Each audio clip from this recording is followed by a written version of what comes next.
Salut tout le monde. Bon, je vous montre ce que j'ai fabriqué pour sabler, aérogommage. Donc voilà. Donc là c'est un 3 roues. Là c'est une tête de lit. Bon, toujours un résultat, ça il n'y a pas besoin de le lire. C'est sur les autres vidéos aussi. Résultat vraiment magnifique. Alors c'était pour vous montrer ce que moi j'ai fabriqué. Voilà, je me suis fait une petite cabine avec des palettes, hein, tout simple.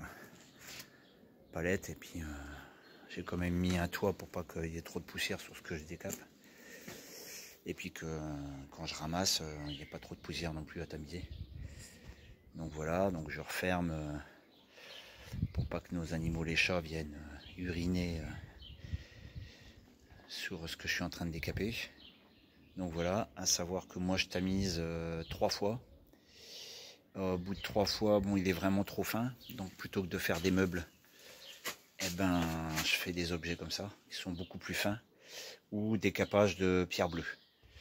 Jusqu'à temps que je vois que ça décape plus. Et comme il est vraiment plus fin,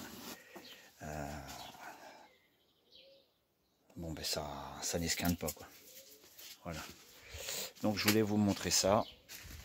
Ah, ça après il faut avoir de la place, ça c'est sûr et certain. Après j'avais trouvé un système moi, pour vidanger ma sableuse. J'avais trouvé un seau, donc c'est des seaux de 25 litres. J'avais mis 2 planches et je posais ma sableuse dessus, je dévissais en dessous et ça tombait dans le seau. Ce qui me permettait de retamiser un peu quand j'avais le temps, ne pas avoir à tamiser aussitôt le balayage. À savoir qu'on récupère énormément de sable. Ah, franchement c'est quand même pas mal. Et je trouvais ça un peu scabreux, limite faire tomber la sableuse. Donc j'ai récupéré une caisse de transport. Donc là voilà la sableuse que je mets aussi dans une caisse pour l'abriter avec le compresseur. Et là j'ai récupéré cette petite caisse de transport. Voilà, j'y ai rajouté des roulettes pour que ce soit plus pratique et le ranger où je veux. Donc là il y a un couvercle. J'ai percé 2 trous parce que je vais m'en servir aussi pour quand j'ai besoin de trier ma ferraille, c'est-à-dire les vieux clous, les vis, ce que j'enlève plutôt que ça traîne ici dans le hangar. J'aime autant le mettre là-dedans plutôt que de les retrouver dans des pneus. Et le deuxième, donc le calage, c'est l'espace de ma sableuse. Je la pose dessus. L'avantage, c'est qu'on est à hauteur.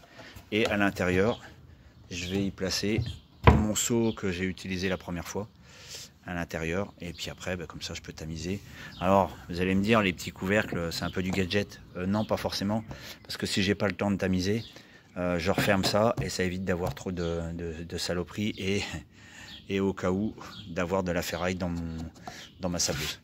Donc voilà. Voilà, c'est tout ce que je voulais vous montrer. C'était juste un petit tuto pour vous expliquer un peu comment... Parce que moi j'ai cherché un moment, hein, je trouvais ça au ras du sol, je trouvais ça pas pratique. Et c'était un peu scabreux. Alors après vous pouvez la retourner la sableuse. Hein, vous pouvez la retourner, mais franchement pour l'humidificateur, le déshumidificateur, je suis pas sûr que ce soit le top. Donc voilà. Donc moi j'ai cette marque là.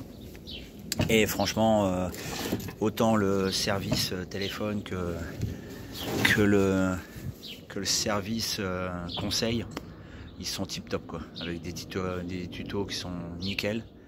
Et franchement, ça fait un boulot de fou. Allez, salut tout le monde.